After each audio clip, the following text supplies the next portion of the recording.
Պարոն Մաթևոսյան, դուք հաղորդման սկզբում նշեցիք, որ երբ որ դուք ծնվեցիք, ձեր հայրը պատերազմի դաշտում էր։ Այո։ Եվ նա պատերազմի դաշտից տուն էր ուղարկել ջրաման,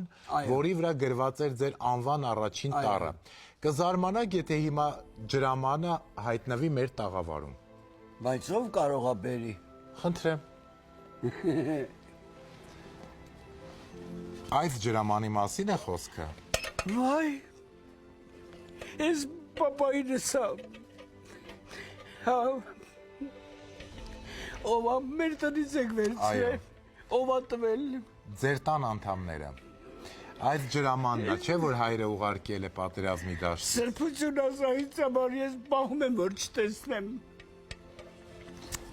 Ցույց տանք մեր հեռուստադիտողը տեսնի, նայեք, սիրելի հեռուստադիտող, այստեղ ամեն բան գրված է։ Շնորհակալ եմ։ Մենք ենք շնորհակալ։ Ներողություն ձեզ հուզելու համար, պարոն Չէ, Մաթևոսյան։ ոչինչ։ Ներողություն ակլ։ Չէ, հուզվել պետք է։ Առանց հուզվելու ոչինչ չի Չվեք, ես լինում։ իրեն պահեմ, որտեղ սա ձեզ համար սուրբ մասունք է։ Պարոն Մաթևոսյան, ես գիտեմ, որ ձեր կյանքի ճանապարհը հեշտ չի եղել։ Շատ դժվարություններ եք հաղթահարել ձեր կյանքում։ Շատ խութեր են եղել։ Այո։ Բայց միշտ ես հաղթող եմ դուրս եկել, որովհետև ինձ հետ եղել է իմ ավագ ընկերը, այսինքն երգը։